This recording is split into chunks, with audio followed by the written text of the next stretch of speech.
Ched Myers. Welcome to the second segment of our introduction to the biblical vision of Sabbath economics.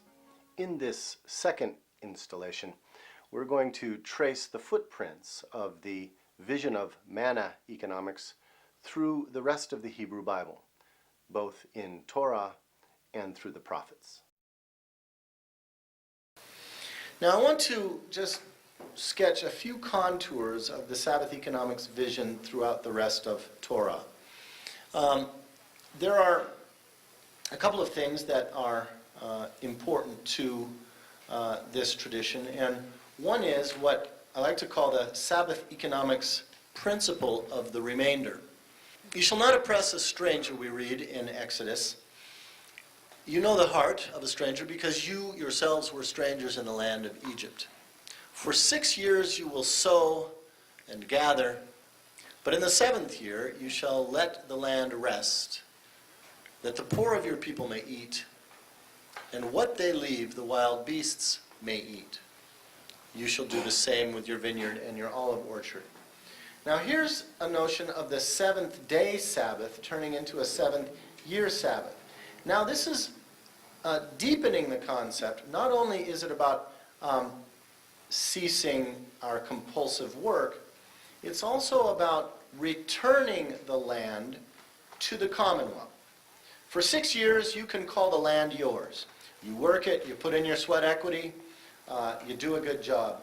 But in the 7th year, your title is revoked and the land returns to the commonwealth, so that all of those who have fallen behind or been excluded or marginalized by your managed economy have their intrinsic rights returned in the Sabbath year. Notice there are two classes of beings who have rights to your field: the poor and the undomesticated animals. This is a magnificent vision of a periodic reassertion of the idea of God's commonwealth, that it really is all a gift, and we must never try to turn that gift into our exclusive private possession. Look at Leviticus 19 for another example. This now is not just on the 7th year. This is every single harvest this principle applies. When you reap the harvest of your land, do not reap to the very border, nor will you gather the gleanings, the windfall, after your harvest. Do not strip your vineyard bare. You shall leave them for the poor and for the sojourner. The term sojourner in the Hebrew Bible is a technical term for what we today would call undocumented immigrant. The poor have intrinsic rights not just in the 7th year to your field, but at every harvest. And once again, this means to be a constant reminder to Israel that all productive capacity is a gift. Nature is a gift. Our ability to work is a gift. And that gift can never be absolutely privatized. The poor and the marginal have essential inherent rights. This is not a statute of charity. This is a statute of economic justice. We see this in Deuteronomy 24, that the principle extends to fair wages for the worker.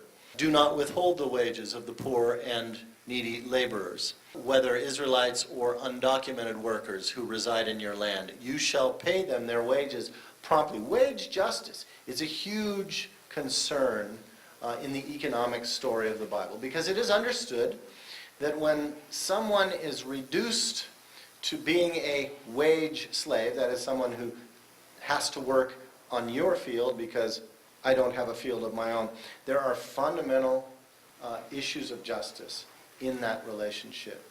Now these are principles that have faded rather dramatically in our modern society. We find another tradition of justice also in Deuteronomy. In Deuteronomy 15, another aspect of the 7th year Sabbath is that at the end of every 7th year, debts are wiped off the books. And notice the language here. The poor will never cease out of the land, and therefore I command you, open wide your hand to your sisters and brothers. Every seventh year, those who have fallen behind and become indebted are not to be absolutely indebted. They're not to be structurally indebted. On a regular basis, these debts are supposed to be wiped off the books so that people don't fall into structural poverty. Still today, 3,000 years later, the primary mechanism by which people fall into structural poverty is through indebtedness. So that hasn't changed very much. This is old wisdom. You notice that phrase, the poor will never cease to be among you? That's Jesus' language. It comes up in Mark chapter 14. And the Chamber of Commerce interprets that phrase to mean that poverty is inevitable. That's not how it's meant here. What's meant here is that because some folk always fall behind and poverty reasserts itself, that the people of God must always be about deconstructing the economic and social conditions of poverty through things like seventh-year debt release. All of these principles of the remainder are summed up in the great Levitical Jubilee that we find in Leviticus 25. You shall number 7 Sabbaths of years. So it's a sort of a super Sabbath, Sabbath times Sabbath. Then you shall sound aloud the ram's horn, and you shall make the 50th year holy, and proclaim liberty throughout the land to all its inhabitants. It shall be a jubilee to you. Now, this is a phrase that ought to ring a bell for you, because it's inscribed right on our Liberty Bell. Proclaim liberty throughout the land. A lot of Americans don't know that the Biblical Jubilee is inscribed on one of our national icons. That may be why there's that crack in that bell, because we've forgotten that vision. But at least it ought to be the vocation of our churches to remind our people of this tradition. Now, there are 3 constructive elements to this Jubilee economic structuring program. The first was debt forgiveness. You shall not lend money at interest taken in advance. Yes, usury is actually prohibited in the Bible. Of course, it's the fundamental building block of our modern economy, so that sits very uneasily with us, and it should. But the first principle of the Jubilee program is debt forgiveness. The second principle is the return of foreclosed land. So not only should I not become infinitely indebted, but I should not become permanently homeless, that everyone should be able to return to a plot of land. So there's a sort of a land redistribution every 50 years. And the third aspect, of course, is release from slavery, and this specifically means debt slavery. Here we see the 3 aspects of structural poverty in antiquity and still today. First, you fall into debt. Then you lose your land, the only collateral you have. And finally, when you've lost your credit and you've lost your land, the only thing you have is your body to offer as a laborer, and you become a debt slave. The Jubilee program means to undo all that. And the reason why these slides depict each of these 3 principles against the backdrop of 19th century American chattel slavery is because the community that has preserved the radical vision of Jubilee for our church is the African American community, and we should always acknowledge that when we do this work. That if it wasn't for black Americans like Harriet Tubman, the great conductor of the Underground Railway, or Sojourner Truth, the great abolitionist prophet. Harriet Tubman used to say, I freed 1,000 slaves, I could free 1,000 more if they but knew they were slaves. These women, this tradition of a people who knew the business end of slavery, they have kept this tradition alive. The white church in early America studiously ignored these traditions of the Bible because of the way that they cut against the grain of our attempts to become wealthy and to exploit the land and to exploit the people of the land. It was the African American people, and particularly the African American church, which kept this tradition alive in chants and in songs and hymns that sung of the Jubilee. Lord, help the poor and needy in this world.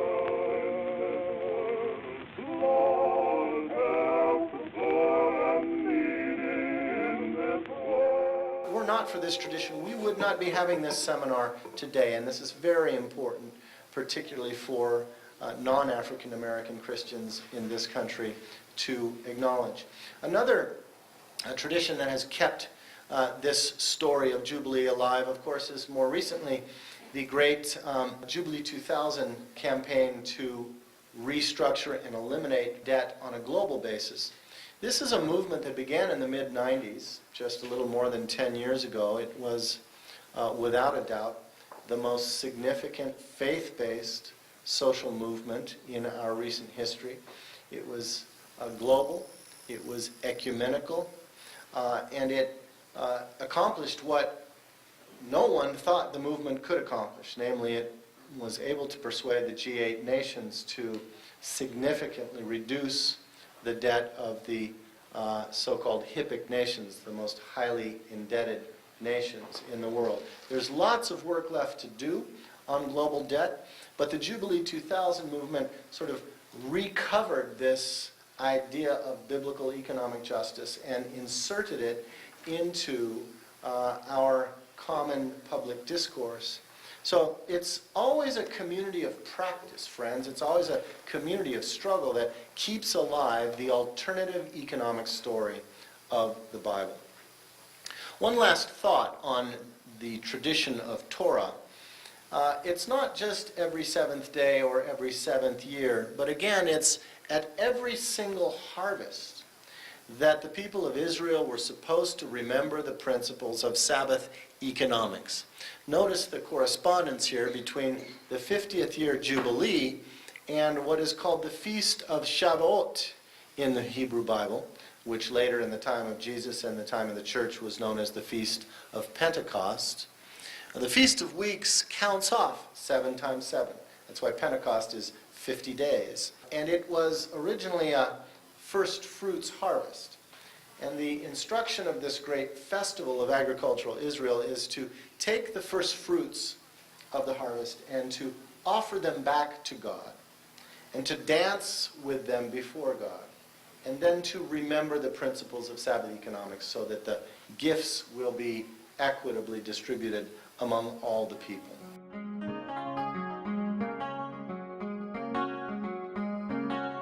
Well, at this point in the conversation, it inevitably comes up, and I can hear you thinking of it, particularly those of you who have been to seminary.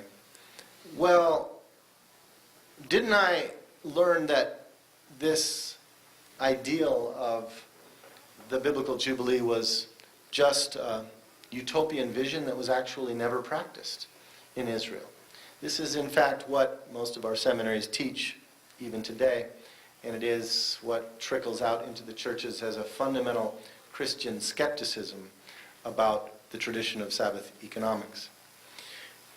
Well, the fly in the ointment of that very noble attempt to step around the tradition of Sabbath economics, the fly in the ointment there is the 8th century prophets. Because you'll remember that Isaiah and Jeremiah and Amos and that crew were constantly protesting economic inequality in Israel. And we have to ask ourselves, on what basis were they protesting, if not on the basis of the tradition of Sabbath economics?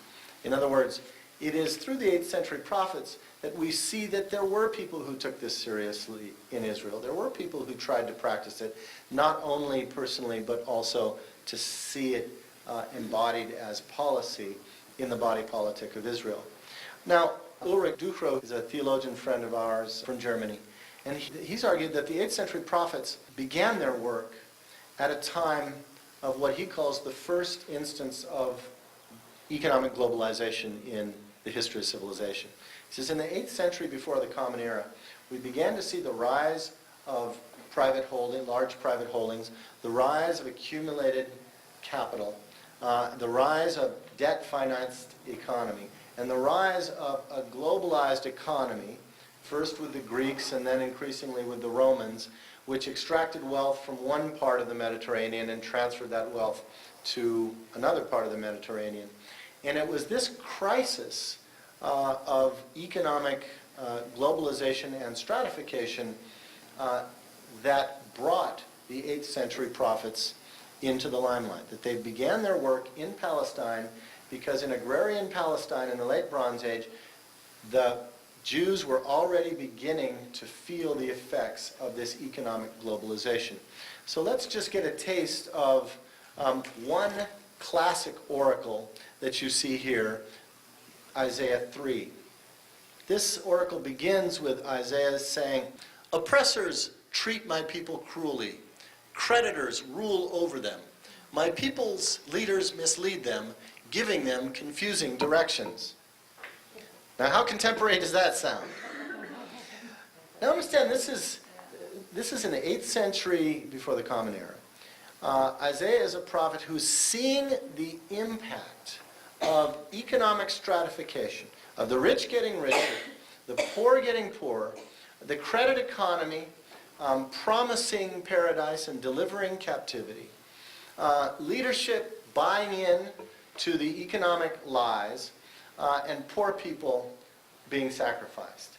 This is an old story in civilization, and perhaps the first great protest of these dynamics are found in the great 8th century prophets. The oracle goes on to say, in very dramatic fashion, as the prophets, as poets typically said it, "The Lord takes a position to judge. God stands up to pass sentence on the people. The Lord enters into judgment with the elders and princes of the people." 3 times you get this dramatic gesture of God taking the stance of judge. Remember that in antiquity, in the royal court of the ancient world, the king was the high court supreme justice.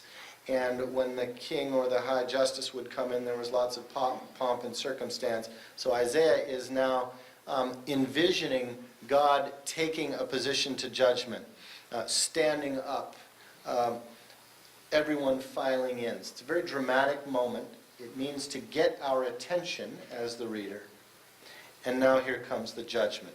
"It is you," and here's Isaiah or maybe Yahweh pointing a bony finger at the leadership of Israel. "You who have devoured the vineyard, the spoil of the poor is in your house." You know, the prophets didn't mince words. They didn't equivocate. They didn't try to make it nice. They were willing to say, here is where responsibility lies. And what is the anger behind this accusatory finger? It comes in the very next verse. This is the God, remember, the God of Exodus, the God who hears the cry of the poor, the God who hears the cry of the blood of the innocent that rises up from the ground. This judge says, "What do you mean? How dare you crush my people, grind the face of the poor?" Now, this is a classic prophetic rhetoric in which crushing and grinding are the 2 things that, who do you think did in the economy of ancient Israel? The crushing and grinding. What do you crush? Well, you crush grapes, and what do you grind? You grind grain. And grain and grapes are the 2 pillars of the ancient agricultural economy.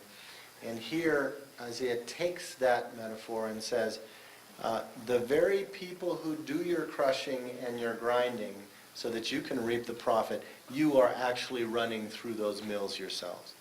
It is a very poignant condemnation.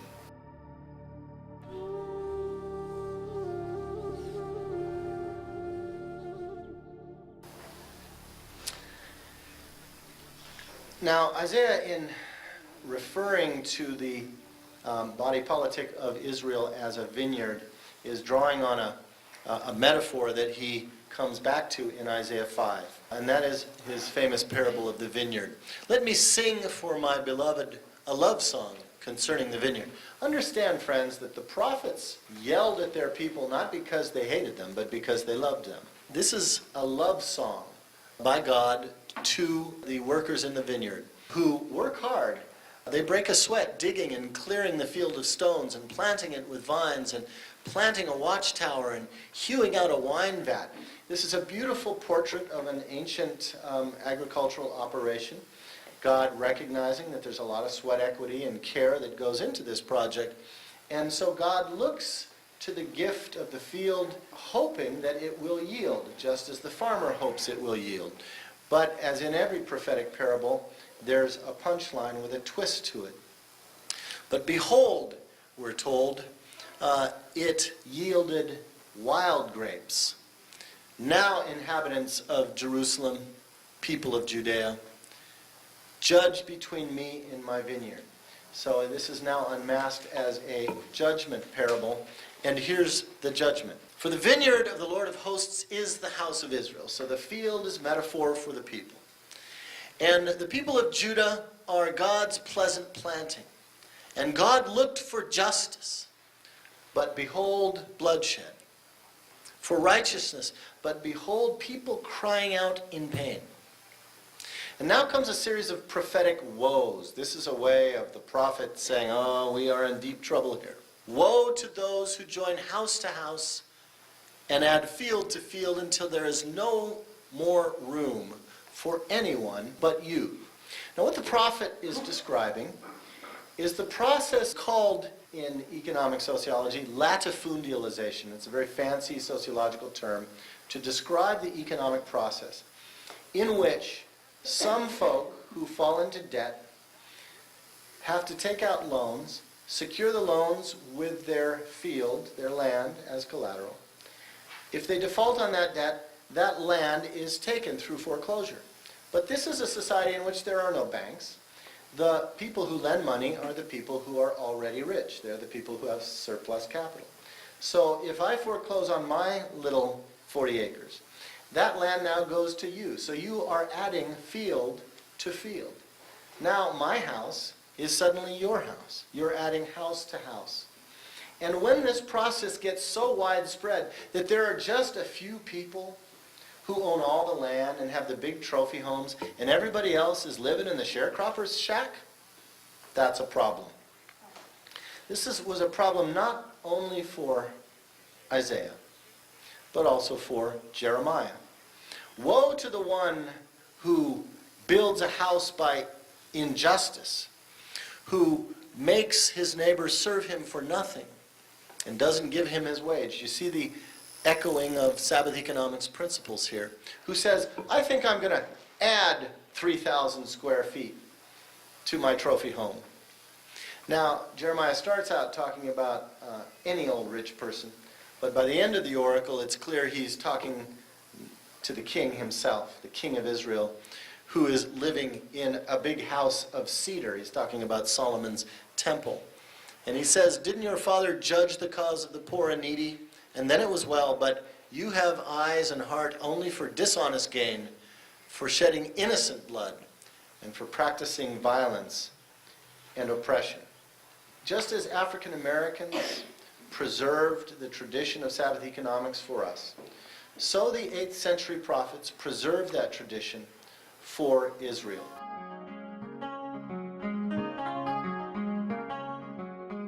My name is Ross Kinsler, and I've been married for 48 years to Gloria Kinsler. And our ministry has always focused on theology and especially biblical studies. And in Central America, we were exposed both to the terrible violence of military repression that was going on in the 80s, but even after that, we realized that even more devastating has been the global economy, and particularly U.S. economic interests in Latin America. So we naturally turn to the roots of our faith, particularly biblical studies, to see what it says about economics. And it all became very clear that God is as much concerned about the economic life of God's people as God is concerned about any other aspect. And that the mission that God has given to us is to respond to those economic realities with a message of hope and an alternative way of building our lives in community around justice economically and in every other way. We found that it was just the time to pursue Sabbath economics, or what we call Jubilee spirituality, because the Sabbath teachings culminate really in the celebration of a Jubilee every 50 years. And of course, when the year 2000 was shaping up, we had to turn to the biblical roots of the Jubilee in Leviticus 25, in Deuteronomy 15, and back in Exodus 16, the Manna story, which we've already talked about. And it's such a powerful message for our time, and yet it is so unknown in our churches, even though it's such a central piece in the scriptures. Not just the Old Testament, which I've just mentioned, but particularly in following the teaching and the actions of Jesus, and how he opened up new possibilities for God's people to live in freedom, in justice, in peace.